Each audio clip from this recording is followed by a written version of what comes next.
Is anybody here familiar with the allegory of Plato's cave? Anybody here familiar with Plato's cave, the allegory? Go ahead and show the picture. Here's how the allegory of Plato's cave goes. Imagine you're a prisoner. You're kind of right here in the center. Imagine you were born in this cave, and you've been a prisoner your entire life. And because of the way that you're chained down, you could only look straight ahead. And looking straight ahead, imagine you were looking at this kind of blank wall. A kind of this flat wall in the cave, and all you could see were these shadows. Now, if you were a prisoner, if you weren't able to look behind you, you wouldn't know those were shadows. Now, of course, the way that Plato describes this, he's quoting Socrates, and he says, imagine there's a fire, and in between the fire and the big blank wall, there were people holding these things, these cutouts, or actually the real thing. But the prisoners, they wouldn't know what the real thing was. To the prisoners, the shadow seemed like the real thing. Does that make sense? The prisoners, all they can see is a shadow. They thought that's what a cat is. They had no idea that that's just a shadow of a cat. They thought that's what the table was. They had no idea that that's just a shadow of what a real table is. Now, that's a simplistic view or explanation of the allegory of Plato's cave. But this morning, I want to ask you a question. Is it possible the image of Jesus up here, like the way you view Jesus, the way you think of Jesus, is it possible that's just a shadow of who the real Jesus is? Is it possible you too think of a shadow of the real thing? In just a second, we're going to look at Revelation chapter 1, beginning in verse 13. Revelation chapter 1, beginning in verse 13. But I do need to say something. I think Revelation is one of the most misunderstood books of the Bible. I believe every scholar would agree with my assessment there. Many of us, we're just kind of confused by it. We're not really sure how to make tales of it all. And so let me say this. Here's what Revelation is. Imagine we just passed out spiritual goggles, and you put spiritual goggles on, and you were able to see the things for what they really are. That is what the book of Revelation is for us. Revelation, Jesus reveals truth, reveals reality, if you will, to John, as John is locked up in prison in an island, kind of like what we would think of as Alcatraz today. John, one of the disciples, was locked up in an island, and John has this revelation. Jesus actually reveals himself, the real Jesus, to him. Up until this point, John just knew of Jesus the way we do from the Bible stories, right? This idea of Jesus, when we think of him today, we think of like a long-haired man walking around with flip-flops in the desert, speaking softly. And there's certainly some truth to that. Jesus was a historical figure. I don't know if he wore flip-flops. He probably had sandals. But in many of us, that's the image we have of Jesus. But Jesus actually reveals to John, and by that reveals to us too, who Jesus really is. So let's look at Revelation chapter 1, beginning in verse 13 together. Because I have this mic in my hand, I'm going to try to read this along. So here we go. Then I turned, this is John. John's writing this. Then I turned to see the voice that was speaking to me. And on turning, I saw 7 golden lampstands. And in the midst of the lampstands, one like a son of man. Speaking of Jesus, clothed with a long robe and with a golden sash around his chest. The hairs of his head were white, like white wool, like snow. His eyes were like a flame of fire. His feet were like burnished bronze, refined in a furnace, and his voice was like the roar of many waters. In his right hand he held 7 stars. From his mouth came a sharp 2-edged sword, and his face was like the sun shining in full strength. When John saw Jesus, he says, I fell at his feet as though dead. But he, Jesus, laid his right hand on me, saying, fear not. I am the first and the last and the living one. I died, and behold, I am alive forevermore, and I have the keys of death and Hades. Now here's a scene I want to set. John was one of Jesus' disciples. Many of us, we're aware that Jesus had 12 disciples. Jesus interacted with a lot of people, but there was 12. He had the 12 that he was closest to. Within the 12, we have the inner circle of the 3. These 3, John, Peter, and James, including John, the one we're talking about right now, they had just special access to Jesus. We see that they were included in things that the rest of the 12 were not. Within the 3, John even had a special relationship with Jesus. In fact, we actually know kind of a nickname, a way that is describing John. Does anybody know John's nickname that we see? Yeah, the disciple whom Jesus loved. If you had a nickname and that was it, that'd be pretty good. You know what I'm saying? Like we'd give you a special gold star here at church. Like that's the disciple Jesus loved. And so John and Jesus were tight. I mean, they were close. I don't know if it'd be fair to say that they were best friends, but I also don't know to say it would be unfair. I mean, look at them at the Last Supper. I mean, they're close together. These are two very, very close people. And then John sees Jesus for who he really is. And how does John react? Somebody tell me.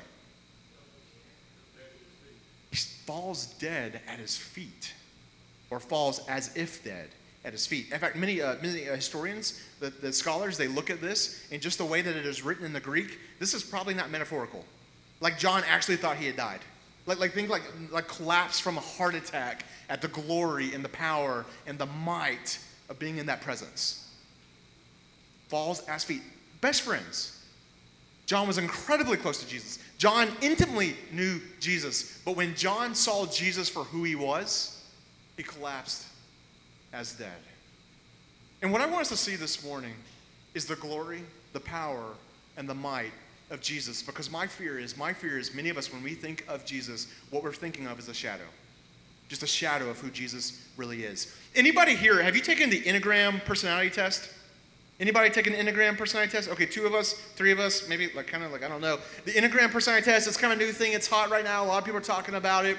I took it recently. I'm trying to grow as a leader. I want to be more self-aware. I want to know who I am. I want to know who I'm not. And so I took this test, and I got the free version online. And I read the results. And as I was reading the results, I'm like, man, this stuff is good. Like this is who I am. Like it's captured me really, really well. It's talking about my strengths. It's talking about some of my desires. And I was continued reading the report. And as I got to the end, this is what it said. It said, based upon that you answered these questions, most likely your greatest fear in life is being a loser. Why didn't anybody laugh? Okay, all right, okay, like oh yeah, Tim, that's legit. Okay. Anybody here, have you ever taken a free test on like social media, and then after you were done with that free test, you had new things to worry about? Anybody taken the IQ test and your results came back so low, you had a new thing to be concerned about, like me? Okay. Yeah. So all right. So I took it, and I started thinking about it though, and I was like, I'd never considered myself about that, but honestly, deep down, I think there was something true about that. I think like as I just kind of started peeling back kind of the layers of the onion, if you will, just peeling back the layers of my soul, like I started thinking like, you know what? I think one of the things I probably am most worried about is am I important or am I not? Like am I doing, like what I'm doing, does it matter? Will it make a difference? Or am I a loser? And it's kind of easy to kind of get up here and talk about it, but like these are kind of the things I think about at night. And honestly, I think if I was just being like really raw and real to you, I think that's really kind of what it boils down to. I think that's the thing that I'm most worried about in life. What I'm doing making a difference? What is it for you? What's your biggest fear in life? What tempts you to be worried? What's the thing that gives you anxiety? What wakes you up in the middle of the night? What is it for you? This morning, I want you to see whatever that thing is for you, that Jesus is big enough, and he's powerful enough to see you through it. No matter what it is, Jesus is powerful enough to see you through your biggest fear. When I started thinking through this, I started thinking, you know what, all of these temptations, all of these worries, these funny thoughts that go through my mind, and Jesus is big enough to see me through it. Let's take a look at who the real Jesus is. Let's just go step by step on how Jesus revealed himself to John. The very first thing we're going to see is that the first thing that John says about Jesus is that he has a golden sash around his chest. Now, pretty much everybody agrees that this conjures up images of the high priest in the Old Testament. One thing we know about biblical teaching, the Old Testament, the first part of the Bible, everything is pointing towards the coming Christ.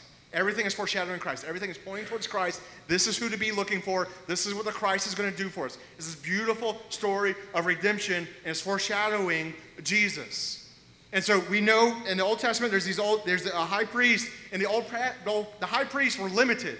Each year, frequently, they had to give the sacrifices to be atonement for people's sins. But then we see Jesus. Jesus was the final sacrifice, the final payment for sins. And then it actually says when Jesus gave his sacrifice, he did something none of the other high priests were able to do. Jesus sat at the right hand of the Father. His work was finished on that cross. Anybody grateful for Jesus' finished work on the cross? Anybody? Come on. So the first thing, like Jesus reveals himself to John is just this idea, man, he is the final high priest. He is the perfect high priest. He is what all of the high priests were pointing to in the Old Testament. The second thing we see is that John describes Jesus, and just know this, like John is a man just like you and me, and John is doing his best to describe what he's seeing. He's in the presence of Jesus. He fell as if dead. Jesus put his hand on him and said, listen, man, it's okay. Do not be afraid. And so, like, just imagine, like, Jesus is, like, coming back to his senses. In my mind, he's still kind of laying on the ground, recovering from this experience, and he's just taking in who this Jesus is. And the next thing he says is that his hair was as white as snow.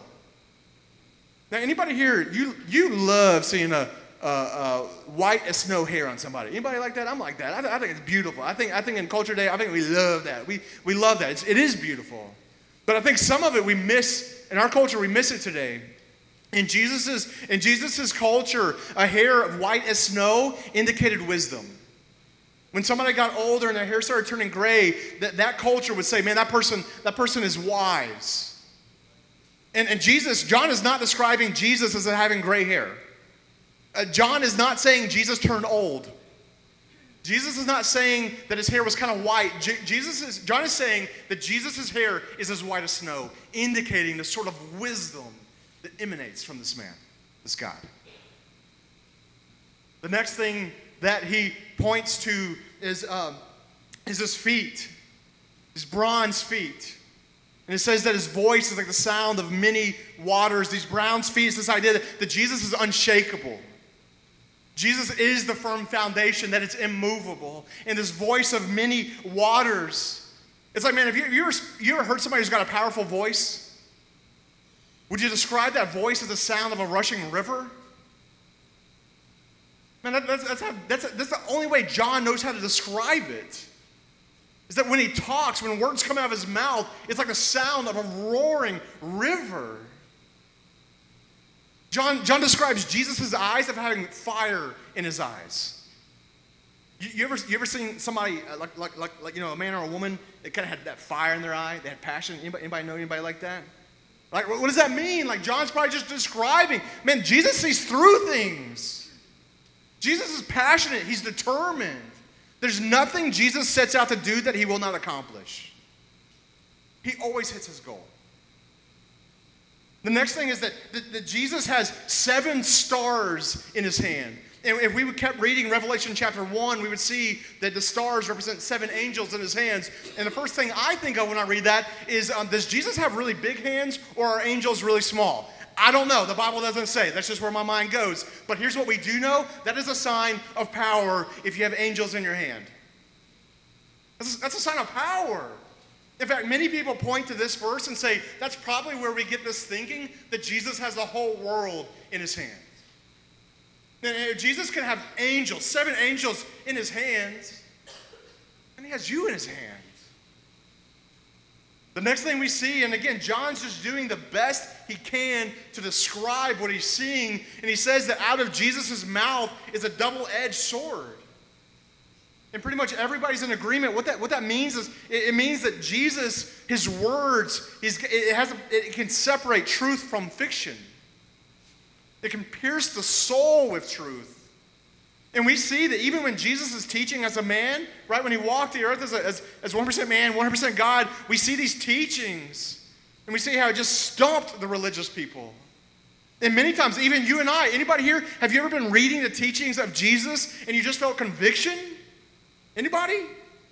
And this is showing us what's happening behind the scenes. Out of his mouth comes a double-edged sword that splits. truth from fiction. If you're like me, we can rationalize anything, but Jesus sees right through it. And he separates what's true and what's not true. John concludes his description of who Jesus is by saying that his face is as bright as the sun in full strength. We recently had the total eclipse of the sun. Anybody accidentally look at that thing without your safety visor? You know what I'm talking about? You know, they're giving out those little safety visors. Anybody accidentally look at that thing? It hurts. It hurts to look at the sun. And that's the only way John knows how to describe it. I mean, his face is like the sun in full strength. It's a sign of power, a sign of glory. Man, the last time John saw Jesus was being crucified by the Roman rulers and the religious people. And now he's in his glory. And John is seeing Jesus for who he is. This morning, I want to invite you to see who Jesus is. Somebody asked me, what's this sermon about today, before I gave it? And I just said, you know what, I'm not going to tell you, because the message is so simple, but once you see it, you will never be able to unsee it. Revelation chapter 1, this is who Jesus really is. And many of us, we just have this shadow of an image of what we think Jesus is. But this morning, I want you to start thinking about who Jesus really is. In Matthew chapter 28, verse 20, Jesus promises that, behold, I will be with you always. Man, that means something. And I think for some of us, when we see that Jesus says he's going to be with us always, we just think of resurrected Jesus, we think of a baby floating in a cloud playing a harp that has his eyes on us. That is not the image Jesus reveals. Jesus shows this picture of an all-powerful, glorious, fierce, a God that has fire in his eyes, who is unshakable, who penetrates souls. That is who's promised to never leave you. So what problem do you have today? Jesus is big enough. Jesus is big enough. I think many of us, we still just cling to the shadow, though. And we're going through something, we're worried about something, we're being woke up in the middle of the night by something, we're stressed about something, we fear something. Maybe you're like me, and you just wake up and you're like, am I making a difference? Man, what if I become a loser? And do you see how big Jesus is? If so, it should change your response to fear. On social media, there's all these different stories going around where typically a young person dresses up like a much older person to play a trick on a group of folks. So here's an example where I've seen a few of these where an NBA superstar, a young NBA superstar, dresses up like a super old man and then goes down to a neighborhood ball of a basketball game, and he's kind of limping, he's kind of barely dribbling, and then finally the last person to draw has to have that person on their team, and the guy just sweeps the floor of everybody. He's unbelievable. I think the same thing of us. I think sometimes we have this image of who we think Jesus is on the surface, but there's so much more. Let me tell you who fits this profile for me, who doesn't seem like much on the surface, but there's so much more beneath the surface. That's Chuck Norris. Any Chuck Norris fans in the house today? Come on. If you look, this guy just like a normal guy. He looks like he'd fit in at this church. You know what I'm saying? Just a normal guy. And I just thought he was a normal guy too until I started learning facts about Chuck Norris. Let me just tell you a few of the facts. These are just the facts about Chuck Norris. Chuck Norris went skydiving, and his parachute did not open, not at all. The next day, he took it in for a full refund. I just want you to think about that. Chuck Norris, you see this beard, and I'm doing my best. There's actually no chin behind Chuck Norris' beard. It's just another fist. It's just another fist. Chuck Norris is the only person who has beaten a brick wall in a table of tennis. And then this is the one my wife says is the worst, but I'm going to go for it. Chuck Norris is so fast. You want to know how fast he is? Chuck Norris is so fast, he ran around the world and hit himself in the back of the head. That's my favorite one. Kristen's like, cut that one. Stop it. Listen, of course I'm kidding. If you don't know me, I know those things are just jokes. But the reality is, like, for whatever we're going through life, we need to stop pretending who Jesus is. We need to stop pretending who Jesus is. Jesus is not your plan B. Jesus is not a fine alternate plan if your plan A fails. Jesus is an all-powerful, glorious, mighty God who's deeply in love with you, and he's deeply concerned with what you're going through. This God who we just described, he is intimately in love with you. The Bible says he knows your name. The Bible says he even knows how many hairs on your head. I love my children, but I've never tried to count their hairs. We need to stop pretending who Jesus is. And the reality is, some of us, we need to stop pretending who we are as well. I think sometimes I'll read a story like Revelation chapter 1, or I'll look at these other heroes in the Bible, and I'll think, man, I kind of want to be like that. There's a part of that, like, that I want to be like. Man, I want the Snow White hair. I want to be wise. I want fire in my eyeballs. Right? Like I want to speak with such conviction that I penetrate souls and divide truth from fiction. I want some of those things. And my guess is many of us, like we want to be the hero. Like we want to be that person. I remember in college, there was a Dave Matthews Band. Any DMB fans in the house today? I know it's church, but come on. It's okay, you can raise your hand. And there's this one song, DMB song, is If I Had It All. And the lyrics went something like this. It said, if I had it all, if I was king, if I was giant-sized, if I could give you your dreams. And I just remember as a college student thinking, man, I want that to be me. Like, I want to be giant-sized. I want to be in control. I want to be in charge. I want to give people their dreams. But you know what? Dave Matthews can't do that. Tim Milner can't do that. You can't do that. Jesus Christ can do that. And listen, man, I'm not here to like try to rain on anybody's parade and saying like, listen, you're not the hero.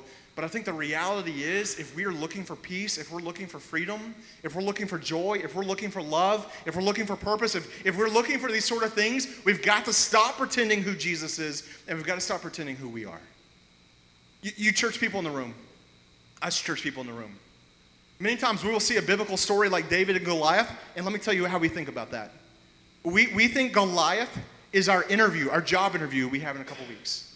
Or we think Goliath is that cancer. Or we think Goliath is some sort of other illness. Or we think Goliath is a broken relationship. And the way that we read ourselves into the story is that we think we are David.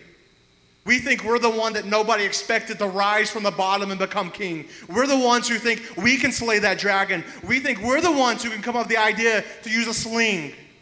We think we're the ones with perfect aim. You're not. The story of David and Goliath is not in the Bible so that you can think you're the hero. Maybe I'm only speaking to myself. Maybe I'm the only one. Anybody else think you're David sometimes? Thank you. You're not. I'm not. We're not. If we're a character in the story of David and Goliath, we are the scared Israeli soldiers on the hillside, unwilling and unable to go fight the giant. That's who we are. The story of David and Goliath. David is foreshadowing who Christ would be. That Christ would come up. That Christ would kill the giant for us. That Christ would defeat sin and death and evil for us. We were unable and unwilling to do it, and Jesus did it for us. Jesus is the hero. And if we're going to find the things that Christ is offering us this morning, we've got to stop pretending who we are and who Jesus is. And I do want to say this just one more time. I do not want anybody to miss this. That this all-powerful, all-loving, glorious Jesus Christ is absolutely in love with you. Jesus Christ loves you so much that this Jesus that's described in Revelation chapter 1, the real Jesus, the Jesus that we can pray to right now who's like this, he came to earth in a manger, humbled himself, went to the cross to die in your place.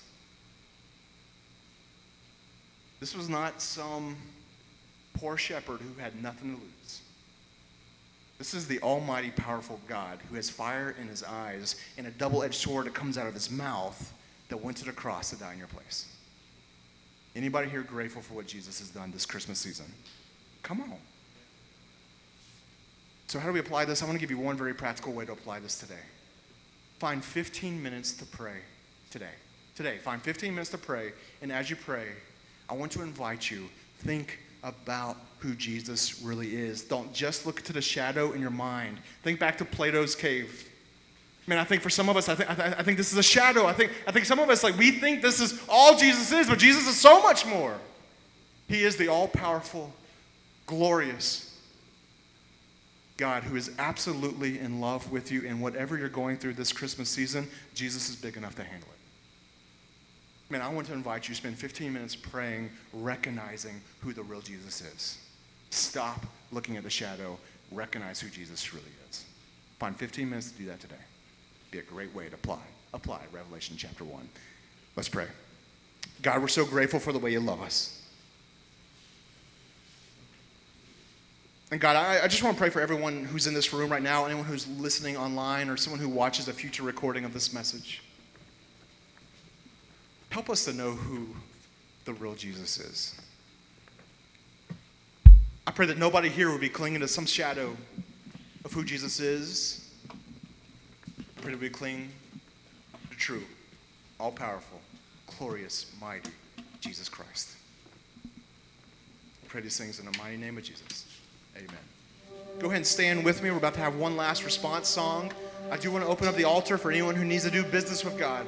If you're here and there's just, man, you need this almighty, all-powerful Jesus to come through for something in your life, I'm going to invite you to come to the altar. I think something solidifies when we give physical movement to our faith. If God is stirring something in your heart or your mind, come to the altar. You can kneel, you can stand, you can sit, and just pray to the Almighty.